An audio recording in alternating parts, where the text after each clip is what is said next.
নমস্কার, আমি তরুণ ঘোষ।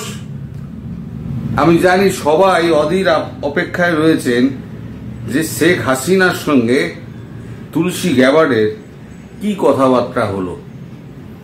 কাল আমি কোন রকম খবর পাইনি, আপনাদের বলেইছিলাম। গতকাল রাত থেকে আজকে সকাল পর্যন্ত টুকরো টুকরো কিছু কথা, কিছু সংলাপ আমার কানে এসছে, যেগুলো মেলালে একটা সামগ্রিক চিত্র পাওয়া যায়।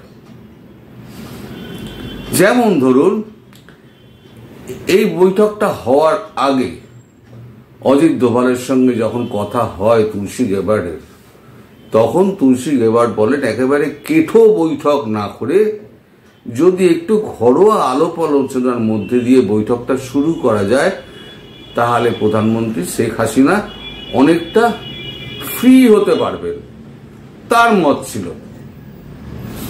অজিত দোভাল বলেন ঠিকই আছে, কোনো অসুবিধা নেই।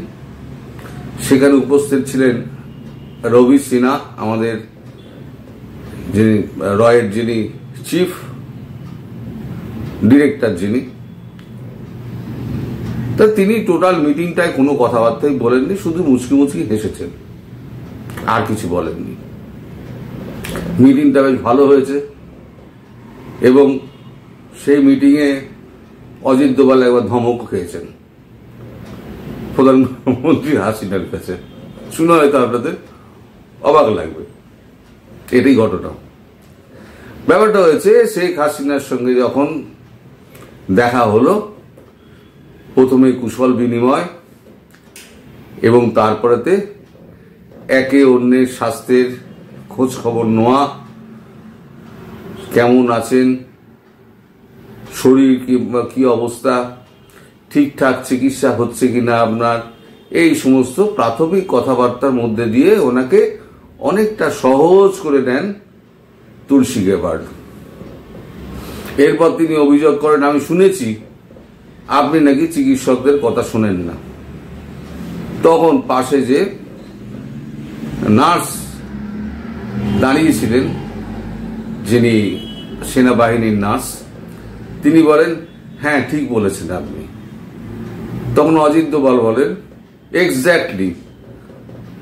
তখন প্রধানমন্ত্রী হাসিনা তাকে বলেন তুমি চুপ করো তো, সবসময় তুমি আমাকে দাবিয়ে রাখো, তুমি চুপ করো।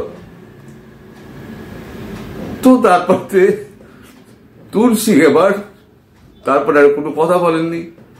অজিত দোভালও মিচকি মিচকি হাসছেন এবং রবি সিনহাও মুচকি মুচকি হাসছেন। এরপর যে সমস্ত কথাবার্তা হয় সেগুলো হচ্ছে সম্পূর্ণ কূটনৈতিক এবং এক রাষ্ট্রের সঙ্গে আর এক রাষ্ট্রের সম্পর্ক কিভাবে তৈরি হবে, কিভাবে এই রিলেশনকে আরো এগিয়ে নিয়ে যাওয়া যায়, সে সমস্ত ব্যাপারে কথাবার্তা শুরু হয়। এই কথাবার্তা যখন শুরু হচ্ছে সেই সময়তে তখন ওখানে যিনি নার্স ছিলেন, তার একটা ওষুধ খাওয়ার টাইম হয়ে গেছিল, তিনি একটা এনে দিয়েছেন। উনি বললেন রেখে যাও, আমি পরে খাবো। তখন আবার তুলসী গ্যাবার্ড বললেন না, আপনি এখনই খেয়ে নিন, কারণ আপনাকে সুস্থ থাকতে হবে, আপনাকে অনেক দিন কাজ করতে হবে। আপনার দেশ ধ্বংস হয়ে গেছে, সেই দেশকে পুনর্গঠন করতে গেলে আপনাকে সুস্থ শরীরে আপনাকে দেশে ফিরতে হবে। সুতরাং ডাক্তারের পরামর্শ যা আছে সেই অনুযায়ী আপনাকে কিন্তু কাজ করতে হবে। এই যখন কথাবার্তা হচ্ছে তখন কিন্তু নার্সরা ছিলেন না, এই সময় কিন্তু ছিলেন না। তারা অনুমতি নিয়ে ঢোকেন মিটিং রুমে, আবার অনুমতি নিয়ে তারা বেরিয়ে যান। তো এই সমস্ত কথাবার্তা হয়েছে। দেখুন, এই কূটনৈতিক আর যে সমস্ত কথাবার্তাগুলো হয়েছে, আর অর্থনীতি, তারপরে তো রাষ্ট্র গঠন, সেখানে কোন রাষ্ট্র কিভাবে সুবিধা দেবে না দেবে, তারপরে তো মেন কথা হচ্ছে তাকে কি করে ফেরানো হবে সেই প্ল্যান। এবং তার কাছে জানতে চাওয়া হয় যে এ ব্যাপারে আপনার কি মতামত। শেখ হাসিনার কাছে জানতে চাওয়া হয়। শেখ হাসিনা বলেন, আমার মতামত তো কেউ শোনে না, আমি তো এখানে আসতে চাইনি। অজিত দোভালের দিকে তাকিয়ে উনি বলেন, ভারত সরকার আমাকে জোর করেছিল এবং সেনাপ্রধান ওয়াকারুজ্জামান আমার উপরে একটা চাপ সৃষ্টি করেছিলেন দেশ ছাড়ার জন্য, নাহলে আমি দেশ ছাড়তাম না। তুলসী গ্যাবার্ট তখন বলেন, তারপরে আপনি যদি দেশ না ছাড়তেন তাহলে আজকে আপনার কি অবস্থা হতো? তখন উনি বলেন, না, আমার বাবার যেরকম মৃত্যু হয়েছে সেরকম মৃত্যু যদি আমার হতো সেটা অনেক গর্বের মৃত্যু হতো। আমার চলে আসাটা আমার কাছে আমার ভালো লাগেনি। তখন কথা ওঠে, কে কথাটা তোলেন আমি জানি না, কথা ওঠে, তাহলে আপনি ব্যবস্থা নেননি কেন? তার মানে কি আপনার কাছে ইনফরমেশন পৌঁছানো হয়নি? তখন উনি বলেছেন, হ্যাঁ, আমার কাছে ইনফরমেশন ছিল, কিন্তু আমি চাইনি বাংলাদেশের বুকে এত রক্ত ঝরুক, সেটা আমি চাইনি। আমার প্রাণের বিনিময়ে যদি বাংলাদেশ যদি ঠিক থাকে তাহলে পরে সেই মৃত্যু আমার কাছে অনেক শ্রেয়। সে কথা তারপরেতে ইতি পড়ে যায়। এরপরে তাকে একটা দীর্ঘ তালিকা দেওয়া হয়, তুলসী গ্যাবার্ট একটা দীর্ঘ তালিকা দেন।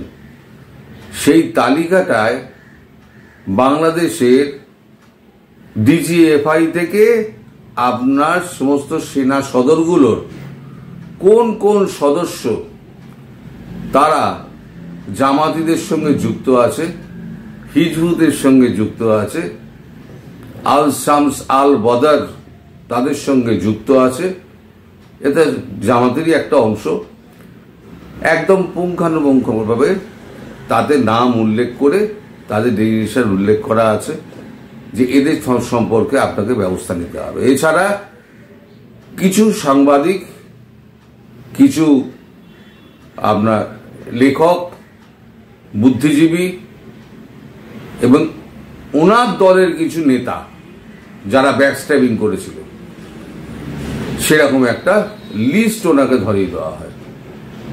উনি পুরো লিস্টটা মনোযোগ দিয়ে পড়েন, তারপরে বললেন, আমি এদের বিরুদ্ধে আমি কড়া পদক্ষেপ নেব। তখন তুলসী গ্যাবার্ট বলেন যে কড়া পদক্ষেপ আপনি তখনই নেবেন যখন আপনি সুস্থ শরীরে দেশে যেতে পারবেন। আমাদের প্রেসিডেন্ট আমার মারফত আপনার কাছে একটি বার্তা পাঠিয়েছি, যেটা আমি ঢুকেই আপনাকে আমি বললাম, আমি আবার আপনাকে বলছি যে তিনি চান আপনি প্রধানমন্ত্রী হিসেবেই দেশে ফিরুন। আমাদের প্রেসিডেন্ট এবং ভারতবর্ষের প্রধানমন্ত্রী শ্রী নরেন্দ্র মোদীজি, তারা দুজনেই যবে সবুজ সংকেত দেবেন তবে আমাদের কাজ শুরু হবে। তার আগে আমাদের প্রেসিডেন্ট ভারতে এসে আপনার সঙ্গে একবার কথা বলতে চান। কি কথা উনি বলতে চান যখন জিজ্ঞেস করা, তখন উনি বলেন যা কি কথা হবে বা কি কথা উনি বলতে চান তা আমি আপনাকে বলতে পারবো না, কারণ তিনি কি ভাবছেন সেটা আমায় উনি বলেননি। উনি আপনাকে যেটুকু বার্তা পৌঁছে দেওয়ার আমি সেইটুকু বার্তা আপনাকে আমি পৌঁছে দিলাম।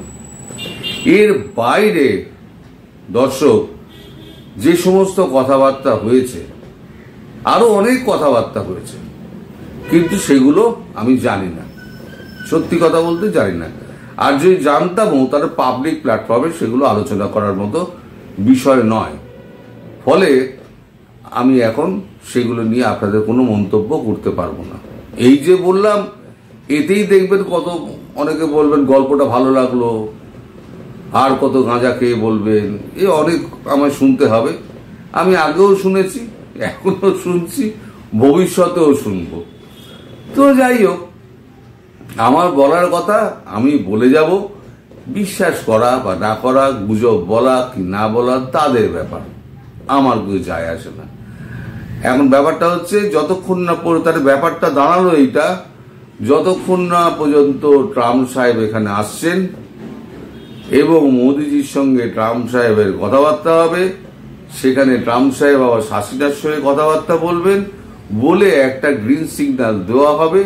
সেই গ্রিন সিগন্যাল অনুযায়ী কে কাজটা করবে সেটা উৎস রাখা হয়েছে। কাজটা কে করবে আমার যতদূর সম্ভব মনে হয় এটা ওয়াকারুজ্জামানকে দিয়েই করানো হবে, এবং ওয়াকারুজ্জামান ভেতরে ভেতরে তৈরি আছেন। তিনি নিজের জায়গাগুলো ঠিকঠাক করে নিচ্ছেন, রিপেয়ার করে নিচ্ছেন, এবং বাকি যারা ওই হিজবুত জামাতি ISI পন্থী যারা ছিল তাদেরকে অনেকটা চাপিয়ে উনি দিয়েছেন। বাকি কাজটুকু সময় মতো হয়ে যাবে।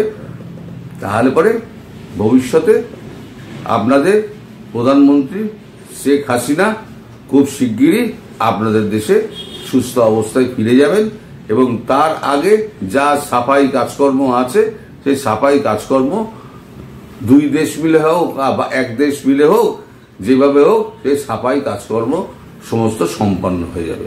তাহলে এই হলো গিয়ে আজকের আমার মোটামুটি বক্তব্য। এর বেশি আমার কাছে আর কোনো খবর নেই। সবাই আমি জানি যে সবাই এখন খুব ক্লান্ত হয়ে পড়েছেন। আপনারা এই 30 দিন ব্যাপী রোজা করা, এ যে কত কঠিনতম কাজ, এটা আমাদের পক্ষে ভাবাটাও দুঃসাধ্য, এবং সেই দুঃসাধ্যকে সাধন করে দেখাচ্ছেন আপনারা। কোটি কোটি প্রণাম আপনাদের। সত্যি কথা, আমি মাঝে মাঝে ভাবি যে সত্যি আপনারা ধর্মের প্রতি অবিচল, যতটা আমরা না। আপনারা সবাই সুস্থ থাকুন, ভালো থাকুন এবং সাবধানে থাকুন। নমস্কার।